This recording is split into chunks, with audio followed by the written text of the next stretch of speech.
காலையில் ஃபோன் பண்ணி சுமி ரொம்ப வருத்தப்படுது. எப்படி இருந்த மனுஷன் தேவையில்லாமல் இவகிட்ட போய் சிக்கி சின்னாவனமாகி ஒரு மான மரியாதை லட்ச லட்சமாக சம்பாரிச்சும் கொடுக்குறீங்க. நானும் போய் தொலையுதுன்னு சொல்லி விட்டுட்டேன். காசு விஷயத்தில் நான் ஏதாவது ஊடால வந்து உங்கள்கிட்ட வந்து 50 கொடு 30 கொடுன்னு சொல்லி கேட்டேன். நீங்களும் கொடுக்கல. நான் உங்களை ஏதாவது கம்பல் பண்ணுறேன்னா நான் பாட்டுக்கு என் பொழப்பை பார்த்துட்டு சரி ரைட்டு பிள்ளைகளை பார்த்துக்கிட்டு பேரனை பார்த்துக்கிட்டு இருக்க சொன்னீங்கன்னு இருந்துக்கிட்டு இருக்கேன். உங்களை ரொம்ப கேவலப்படுத்துகிறாங்க, ரொம்ப அசிங்கப்படுத்துகிறா. இப்படி வாழ்க்கை நீங்கள் வாழணுமா?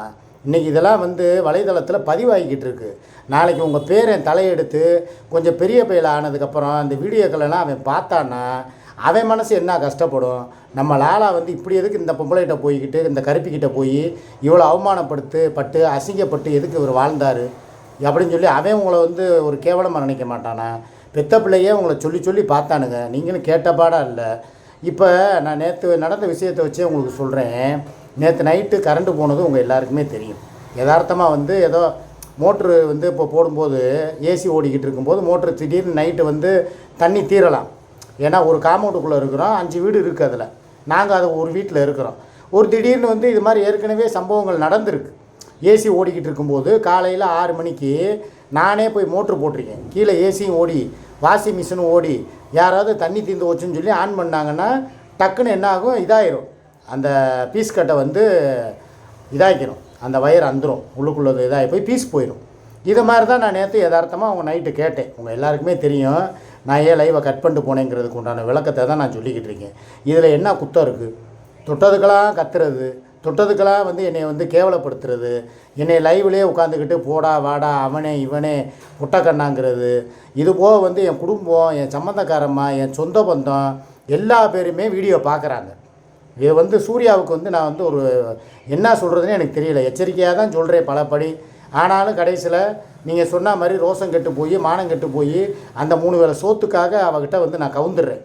இது எனக்கு எங்கே வேணாலும் கிடைக்கும். நேற்று கூட கமெண்டில் போட்டானுங்க, ஏமாம்மா 5000 ரூபா கொடுத்தனா உனக்கு 3 வேளைக்கும் உங்கள் அம்மா வீட்டில் இருந்தால் கூட சோறு வீடு தேடி வருமாம்மா, எதுக்கு போய் இவகிட்ட போய் சோத்துக்கு செத்தைய மாதிரி கிடந்துக்கிட்டு உன் மான மரியாதையெல்லாம் இழந்துக்கிட்டு இந்த வாழ்க்கை உனக்கு தேவையா அப்படின்னு சொல்லி நிறையா பேர் கேட்குறீங்க. நானும் வந்து அதை விட்டு வெளியே வரணும்னு தான் பார்க்குறேன். அதுக்கு உண்டான நேரங்காலத்துக்காக தான் வெயிட் பண்ணிக்கிட்டு இருக்கேன். நேற்று என்ன நடந்துச்சு ஒரு நிமிஷம் யோசனை பண்ணி பாருங்கள். கரண்ட்டு போயிருச்சே என்னப்பான்னு சொல்லி கேட்டேன். அதில் கரண்ட்டு திருப்பி வந்துருச்சு ஒரு செகண்டில். ஆனால் வந்து ஏசியில் உள்ள அந்த ஸ்டெப்லைசரில் உள்ள அந்த லைட்டு பச்சையிலேருந்து ரெட்டுக்கு மாறிடுச்சு. என்னான்னு கேட்டது ஒரு குத்தமா? உடனே உட்காந்துக்கிட்டு என்னை அந்த வேலை வாங்குற இந்த வேலை வாங்குற. ஏங்க நான் உட்காந்து லைவ் பேசிக்கிட்டு இருக்கேன், இருமல் வருது, தண்ணி குடிக்கிறதுக்கு கூட தண்ணி அள்ளி வைக்கலை. இவ்வளோ தூரம் கஷ்டப்பட்டு உழைச்சி சம்பாரித்து கொடுக்குறது யார் கொடுத்துக்கிட்டு இருக்கேன்? இவளுக்கு தானே கொடுத்துக்கிட்டு இருக்கேன். ஒரு வார்த்தை பேசுனா குத்தமா? நின்னா குத்தம், நடந்தா குத்தம், எதாக இருந்தாலும் கடுன்னு எரிஞ்சு விழுகிறது. 6 மணி லைவ் அப்படித்தான். இங்கே உட்காந்து லைவ் போடுறதுக்கு பிளானை போட்டுட்டு உட்காந்துருந்தேன். கடைசியில் என்னாச்சு, அவள் அங்கே என்னை பிளாக்கில் போட்டவுடனே இங்கேயும் பாட்டு கச்சேரி ஓடிக்கிட்டு இருந்துச்சு. இந்த நேற்று வேட்பாளர்கள்லாம் வர்றாங்கன்னு சொல்லி முக்கியமான காரணமே அதுதான். வேறு இவளுக்காகலாம் நான் இன்னும் தேடி போகல. இவன் எங்கே போனால் எனக்கு என்ன, யதார்த்தமாக சரி ரைட்டுன்னு சொல்லி கிளம்பி போகலாம் அப்படின்னு சொல்லிட்டு இங்கேருந்து போகிறேன். வீட்டில் ஆள் இல்லை. எனக்கு அப்போவே ஒரு டவுட்டு, எல்லாருமே சந்தேகத்தை கிளப்புனாங்க.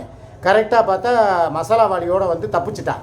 ஆனால் அது வந்து சும்மா ஒரு இதுதான், ஒரு ட்ரெய்லர் தான். இவன் நான் இல்லாதப்ப வீட்டை விட்டு வெளியே அந்த 6 to 7 போக மாட்டா, இல்லை வந்து இவன் போய் இவன் புருஷனை பார்க்க மாட்டாங்கிறதுக்கெல்லாம் கேரண்டிலாம் கிடையாது. கண்டிப்பாக போய் பார்ப்பா, கண்டிப்பாக ஏதோ சம்திங் நடக்குது. நேற்று தப்பிச்சிட்டான். நான் யதார்த்தமாக நேற்று வீட்டுக்கு போய் அப்படியே அவள் வீட்டில் இருக்கிற மாதிரி அப்படியே மசாலாவாடியை கொண்டு வந்து நான் நல்லவ அப்படின்னு சொல்லி அவன் நிரூபிச்சிட்டான். ஆனால் உண்மையிலே வந்து ரகசியத்தை சந்திப்பு புருஷன் கூட நடந்துக்கிட்டு தான் இருக்குங்கிறது எனக்கு அரசல் புருஷலாக வந்துச்சு. ஏன்னா ஒரு சில பேர் சொன்னாங்க, அண்ணே நான் உங்களை சூர்யாக்காவை பேச்சியம்மை டீ கடையில் பார்த்தேனே, அண்ணே அம்மன் மெஸ்ஸில் பார்த்தேன், கூட ஒருத்தர் உட்காந்துருந்தேன். ஏன்னா பாலவிநாயகத்தை யாருமே நேரில் பார்த்தது கிடையாதுல்ல. ஃபோட்டோவில் பார்த்த பாலவிநாயகம் பழைய ஆள். எப்போ அவள் ஒரு 2015 எடுத்தது. இப்போ 10 வருஷத்துக்கு முன்னால் அவன் மண்டையில் முடி இருந்துச்சு. இப்போ அவன் மண்டை வழுக்க மண்டை. ஆனால் 2-3 பேர் சொன்னாங்க, கூட ஒரு ஆள் வழுக்க மண்டைக்காரர் ஒருத்தர் இருக்கிறாரு. ஏன்னா 2 பேர் சொன்னவங்களுமே வழுக்க மண்டைன்னு தான் சொன்னாங்களே தவிர பாலவிநாயகம்னு சொல்லலை. ஏன்னா அவனுடைய முகம் வந்து யாருக்குமே வந்து மனசில் பதியலை. 2 தடவை தான் அவனை வீடியோவில் இதில் காட்டியிருக்கான், ஃபோட்டோவில். மற்றபடி அவன் அப்போ ஜிலிபா சின்ன பையலாக இருந்தான், அந்த நேரம் காட்டின ஃபோட்டோ அது. இப்போ பாலவிநாயகம் அடையாளம் தெரியாமல் இருப்பேன். ஆக வழுக்க மண்டைன்னு சொல்லி 2 தடவை சொன்னாங்க. அது மாத்திரம் எனக்கு நல்லா தெரியும். ஒருவேளை அது ஏன் பாலவிநாயகமாக இருக்கக்கூடாது? எனக்கு இந்த டவுட்டு ரொம்ப நாளாக ஓடிக்கிட்டே இருக்குது ஒரு பக்கம். ஆக நான் அந்த 6 to 7 லைவ் போகிற நேரத்தில் இவன் என்ன பண்ணுவான் தெரியுமா, இப்படி கூட இருக்கலாமே, நேற்று நான் ரைஸ் மில்லுக்கு போகிறேன், மசாலா அரைக்கிறதுக்கு அங்கே வர்றேன், நீயும் வந்துரு, உங்கள்கிட்ட பேசணும், பிள்ளைகளை பார்க்குறதா இருந்தால் வா, நான் திலீபாவை கூப்பிட்டு வரேன். இன்னொன்று நான் ஒரு விஷயத்தை நான் மறந்துட்டேனே, திலீபா வந்து ரூம்குள்ளே இருக்கானா இல்லையான்னு நான் செக் பண்ணவே இல்லை தெரியுமா. இந்த இடத்துல பார்த்தீங்களா நான் ஒரு முட்டாள்தனம் பண்ணியிருக்கேன். நேற்று இவ்வளோ தேடினமே ரூமில் பூரா, அந்த ரூமில் 6 மணி லைவில் யார் யார் நோட் பண்ணீங்க, அந்த லைவில் போட்டுக்கிட்டு இருக்கும்போது இந்த ரூமில் திலீபா தான் இருப்பேன், அவன் தான் படுத்திருப்பேன் அப்படின்ட்டு அந்த கதவை கூட நான் திறக்கலை தெரியுமா. அப்போ என்ன அர்த்தம், அந்த ரூமில் வந்து திலீபா இல்லாமல் திலீபாவையும் கூட்டிகிட்டு போய் திலீபா, பாலவிநாயகன், சூர்யா 3 பேர் ரைஸ் மில்லில் சந்திச்சிருக்கிற மாட்டாங்கங்கிறதுக்கு என்ன நிச்சயம். அப்போ அப்படியே நடக்கிறதுக்கு வாய்ப்புகள் இருக்குது. இவன் என்ன எப்படினாலும் என் கண்ணில் மண்ணை தூக்கிட்டு நான் விளக்கெண்ணெயை ஊற்றி பார்த்தாலுமே என்னையவே ஏமாற்றிட்டு போகிற கேரக்டர் தான் இவன் கேரக்டர். ஆக நேற்று கண்டிப்பான முறையில் இவங்க 3 பேரும் சந்திச்சிருக்கிறதுக்கு 100% வாய்ப்பு இருக்குது. ரெண்டாவது, நான் லைவ் போகிறவங்க வந்துடுறேன் எங்கள் அம்மா வீட்டுக்கு, கரெக்டாக கணிச்சிடுறேன் 6 to 7 அவன் அங்கே தான் இருப்பேன். ஏன்னா லைவு வீடியோனா கூட நம்ம போட்டுட்டு போஸ்ட் பண்ணுற நேரத்துக்கு வீட்டுக்கு போயிடலாம். லைவுங்கும் போது 1 hour நான் முழுசாக லைவ் போடுவேன், இங்கே தான் இருப்பேங்கிறது அவளுக்கு 100% தெரியும். அதனால தான் நான் லைவ் போடுறப்ப அந்த லைவ் போட அங்கே போயிருக்கேன், வர்றதுக்குள்ளே பேசுங்க, 1 லட்சம் பேரம், அதே மாதிரி அஸ்கி வாய்ஸில் பேசுனது ஞாபகம் இருக்கா, நான் 8 புள்ள கலைச்சேன்னு சொன்னதெல்லாம் சும்மா, நான் ஆக்சுவலாக குடும்ப கட்டுப்பாடு ஆப்ரேஷன் பண்ணினவ, திருப்பி நான் சிங்கப்பூருக்கு வர்றதா இருந்தாலும் வர்றேன், இதெல்லாம் எப்போ பேசின வார்த்தைகள். நான் அந்த 6 to 7 லைவ் போட்டு இங்கே இருந்தேன் பார்த்தீங்களா, அப்போ தான் இவன் வந்து மூக்குப்பிடிக்கிட்ட பேசுனது, சிங்கப்பூர்காரன்ட்ட பேசுனது, அஸ்கி வாய்ஸில் பேசுனது எல்லாமே அப்போ நடந்த விஷயந்தான். நான் இது எதுக்கு சொல்ல வர்றேன்னா, இவள் எவ்வளவு தான் பண்ணாலும் இவளை நான் ஏதாவது குத்தம் கண்டுபிடிக்கிறேனா, இல்லை தப்பு சொல்கிறேனா, இல்லை சந்தேகப்படுறேனா, சரி அவள் புருஷன் கள்ளத்தனமாக பார்த்தா என்ன நல்லத்தனமாக பார்த்தா என்ன, போய் பார்க்கட்டுன்னு சொல்லி தானே நான் விடுறேன். இப்போ இதே சேம் அப்படியே இங்கே வாங்கினேன், என் சைடு என் பொண்டாட்டியை போய் பார்க்குறதுக்கு எனக்கு உரிமை இருக்கா இல்லையா, நான் பார்க்குறதுக்கு உண்டான தகுதியான ஆளா இல்லையா, என் குடும்பத்தை வேறு யார் பார்ப்பா. முந்தா நாள் இல்லை நேற்று தான் நினைக்கிறேன், ஆமாம் நேற்று தான், நான் எப்பயும் போகிறது 5 மணி 5:15 போகிறவன், நேற்று 4:30 போயிட்டேனா. அப்போ கிளம்பும் போதே ஏன் 4:30 கிளம்புனேன், எதுக்காக நீ வந்து இப்போவே போகிற, எதுக்காக பப்புவையும் அதே மாதிரி எங்கேயும் போனால் சில நேரம் விட்டுட்டு போகிறேன்னு வைங்களேன், ஏன் விட்டு போகிற, அதையும் கூப்பிட்டு போ. நான் என்ன கணக்கில் போவேன், அம்மா வீட்டுக்கு போயிட்டு அப்படியே சுமிக்கு ஏதாவது கறிமீனை வாங்கிட்டு போய் கொண்டு போய் கொடுத்துட்டு அப்படியே சத்தம் இல்லாமல் வந்துடுவோன்னு சொல்லி போவேன். இந்த வெயிலில் எதுக்கு பப்பு இங்கேருந்து அவ்வளோ தூரம் 13 கிலோமீட்ரு அலைய விடணுங்கிறதுக்காக நானாக வந்து ஒரு பப்பை விட்டுட்டு வர்றதா இருந்தாலோ இல்லை நான் வெளில கிளம்புனாலோ சுமியை தான் பார்க்க போகிறேன், என் பேரனை தான் பார்க்க போகிறேன், அவங்களுக்கு ஏதாவது ஸ்வீட் பாக்ஸ் வாங்கி கொடுக்க தான் போகிறேங்கிறதும் இவளுக்கு தெரியும். தெரிஞ்சுக்கிட்டே ஏன் நீ தடை போடுற, நான் கேட்குற கேள்வி தான். நீ மாத்திரம் உன் புருஷன், உன் புள்ள, உங்கள் அம்மா, உங்கள் அண்ணன் எல்லாரும் கூடயும் எல்லாரையும் சேஃப்டி பண்ணிக்கிட்டு அவனுக்கு காலேஜ் சேர்க்கறதுக்கு உண்டான பிளானை போட்டுக்கிட்டு வீடு கட்டுறதுக்கு உண்டான பிளானை போட்டுக்கிட்டு உன் புருஷன் எங்கே இருந்தாலும் அவனுக்கு குடிக்கிறதுக்கும் எதுக்கும் பணத்தை போட்டுக்கிட்டு உங்கள் அன்னைங்க அப்பப்போ கேட்டால் பணத்தை போட்டுக்கிட்டு எல்லாருமே நீங்கள் சேஃப்டியாக இருப்பீங்க.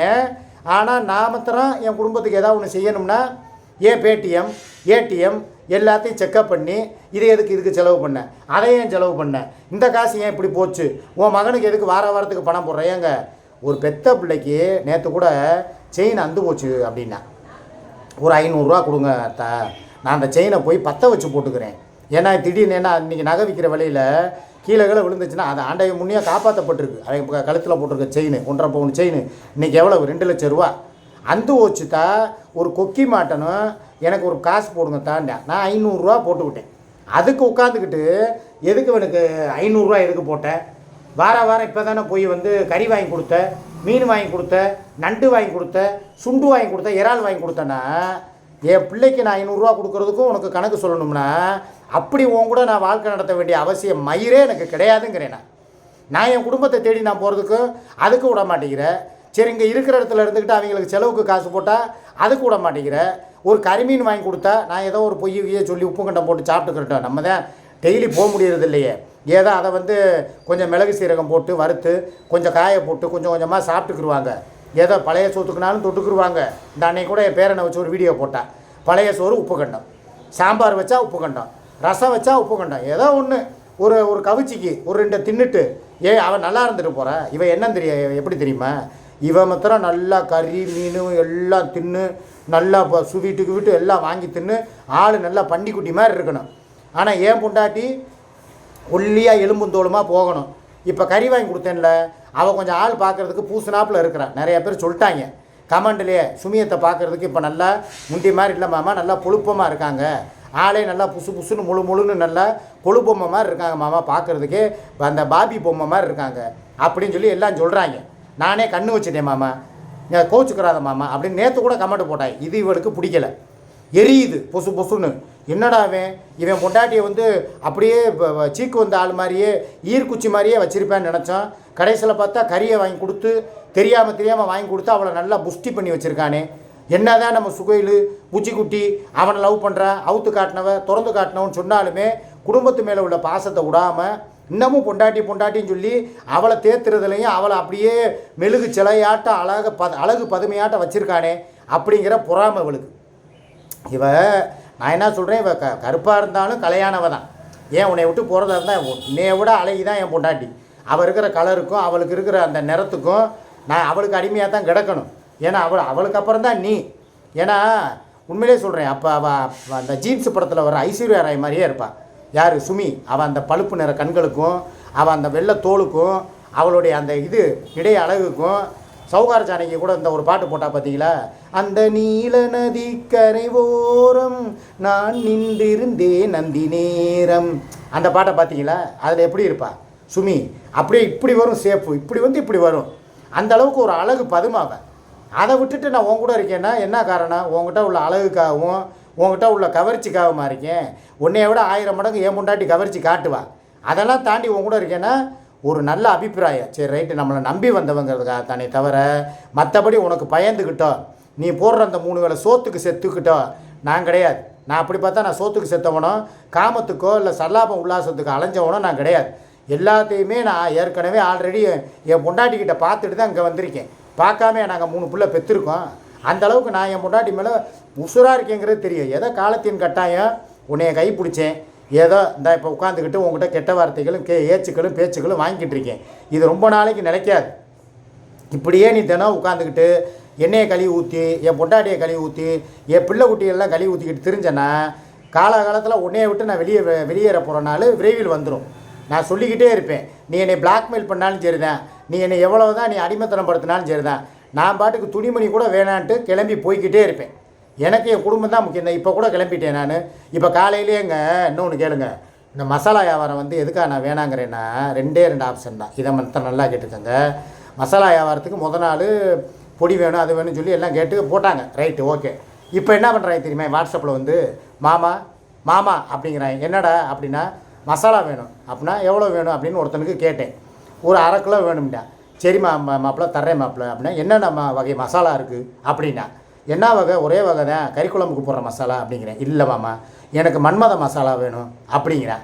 மன்மத மசாலாவா அப்படின்னா அந்த மசாலாவை போட்டு சாப்பிட்டா இவனுக்கு வயாக்கரா சாப்பிட்ட எஃபெக்ட் வரணுமா, இவன் கிரேனும் டோல்கேட்டும் தூக்கணுமா, அதுக்கு ஏதாவது மசாலா கொடுங்கன்னு சொல்லி காலையிலே வாட்ஸ்அப்பில் என்னை போட்டு உயிரை வாங்குறாங்க இந்த எடுவட்ட வயலுக. இதுக்கு தான் நான் இதில் தலையிட மாட்டேன்னு சொன்னேன். உன் விஷயத்த பொம்பளைங்க சமாச்சாரத்தை பொம்பளைங்களோட வச்சுக்க. உன் நம்பரை கொடு, பப்ளிக் நம்பரை கொடு, அது மூலிமா நீ ஜிபே வாங்கு இல்லை பேடிஎம் வாங்கு, எது வேணாலும் வாங்கு. என்னையே தான் இவங்க ஒரு 7.5 பிடிச்சவங்கன்னு தெரியும்ல. என்னைய போட்டு காலையிலே மன்மத மசாலா இருக்கா, உங்ககிட்ட அது இருக்கா இது இருக்கா, இதை போட்டால் அதாகுமா இதாகுமா, இதெல்லாம் எனக்கு தேவையா? ஏற்கனவே நான் டெய்லி அசிங்கப்படுறது பத்தாதா? சாயங்காலம் லைவில் வந்து என்னை பாடாக படுத்துகிறாங்க. இதில் மன்மத மசாலா வியாபாரம் நான் பார்க்க வேண்டியதுதான். இது தவிர காலையிலே தராசு வாங்கிட்டு வா காலையில். அதாவது சேர்க்கறது காப்பணம் செமக்கூலி முக்காப்பணம்பாங்கல்ல, அந்த கதையை வரவானது கொஞ்சம்தான், செலவு எவ்வளோ தெரியுமா? தராசு வாங்கணுமா? நான் சொல்கிறேன், சாதாரண கை தராசு இந்த மார்க்கெட்லாம் எடை போடுவாங்கல்ல, அந்த தராசை வாங்கிக்கிடுவோம். 1/2 கிலோவாக தானே நீ பொடியை போட போகிற, இந்த தராசு போதும்டா, அது வேணாமா? எலக்ட்ரானிக் தராசு வேணுமா? எலக்ட்ரானிக் தராசு போய் கேட்டால் கடையில் எவ்வளோ தெரியுமா சொல்லுவாங்க? கண்டிப்பாக ஒரு 5000 ரூபா 6000 ரூபாயாவது வரும் எலக்ட்ரானிக் தராசு. இப்போ அதை போய் வாங்குறதா? இவன் வர்ற லாபத்தில் எலக்ட்ரானிக் தராசு இல்லைன்னா எந்த தராசு வாங்கினா அதுக்கு இது வாங்கணும் படிக்கல், இல்லைன்னா மேஜர் தராசு வாங்கினா அதுக்கு படிக்கல் வாங்கணும், செட்டாக வாங்கணும். ஆக எல்லா வகையிலையும் அது செலவு தான். இப்போ பாக்கெட் வாங்கிட்டு வாங்குறான். பாக்கெட்டுன்னு ஒன்றும் தப்பாக அடைச்சிடாதீங்க, காண்டம் பாக்கெட் இல்லை, பாக்கெட்டு மசாலா போட்டு கவர் போட்டு அடைக்கிற பாக்கெட்டு வேணுமா? அதை வந்து இப்படி ஒட்டுவாங்க தெரியுமா? இப்படியே அப்படி அமுக்குனா பீ பி பி பி அப்படின்னு ஒரு சவுண்டு வரும் தெரியுமா? அப்படி ஓரத்தில் ஒட்டும்லங்க. எண்ணெய் கடையிலலாம் போய் எண்ணெய் வாங்கினா எண்ணெயை கவரில் ஊற்றி ஓரத்தில் அப்படியே அமுக்குவாங்க. அமுக்குனா என்ன ஆகும்? அப்படியே நேர் கோடு மாதிரி விழுந்து ஒட்டிக்கிரும் பாருங்க. அது வேணுமா?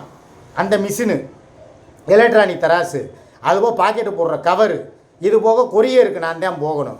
இவ்வளோ வேலையை தூக்கி ஒரு என் தலையில் போட்டானா நான் என்ன மனுஷனா மாடா? கொஞ்சம் யோசிச்சு பாருங்கள். இதுக்கு தான் எல்லா பேரும் சொல்கிறது, இவ வந்து வேலையை சுழுவாக ஆரம்பிச்சிருவா. கேட்டானே நம்ம சொல்கிறான், நான் மாத்திரம் நேற்று எல்லாத்தையும் மாடியில் போய் காய போட்டு எல்லாத்தையும் எடுத்துகிட்டு வந்து அரைச்சி கொண்டு வந்து நான் வாளியில் கொண்டு வந்து வச்சேன்ல. அப்போ நீ போய் 4 வேலை வரேன்னு நான் எதுக்கு பார்க்கணும்? நீ சம்பாதிக்கிறதுக்கு உனக்கு தேவைன்னா உன் பொழப்ப நீ பாரு. எனக்கு ஏற்கனவே காலையில் வந்து கத்துறேன், மத்தியான வீடியோவில் கத்துறேன், திருப்பி சோறு திங்கும் போது வீடியோ போட்டு அதில் என்னையை வச்சு தான் சம்பாதிக்கிறா. 6 மணி லைவில் என்னை உட்கார வச்சு கற்றுன்னு கத்த விட்றா. 10 மணி லைவாக உருப்படியாக போட விட மாட்டேங்கிறா. அப்பையும் வந்து கத்துறா. இவ்வளவு மூச்சாவி ஆற்றி இதில் மசாலா பொடி வியாபாரம் பேரை நான் பார்த்து நான் என் குடும்பத்துக்காக கொண்டு போய் கொடுக்க போகிறேன். உங்களுக்கு தேவைன்னா நீங்கள் பார்த்துக்கங்க. மசாலா பொழப்பலாம் என்னை இதில் இன்வால்வ் பண்ணாதீங்கன்ட்டேன் நான் காலையிலேயே. இப்போ அது வேறு காலையில் பிடிச்சி ஒரு 7:30 ஓடிக்கிட்டு இருக்குது. என்ன நடக்க போகுதுன்னு தெரியலை. இப்போ நான் அடுத்து வந்து கிளம்புறேன். கிளம்பி போய் சுமியை பார்த்துட்டு, பாவம் போய் 1 வாரம் ஆச்சு, இப்போவும் இன்னும் வாங்கி கொடுக்கல. என்ன தான் பிரச்சனை வந்தாலும் என் குடும்பத்தை நான் விட்டு கொடுக்க மாட்டேன். நான் நேரில் போய் பார்க்க தான் போகிறேன். என்ன நடந்தாலும் அதை பற்றி நான் கவலைப்பட போகிறதும் கிடையாது. இவளா நானாங்கிறத ஒரு கை பார்த்துருவோம். ஓகேவா? நான் சுமி வீட்டில் போய் வீடியோ போடுறேன். ஓகே, பாய்.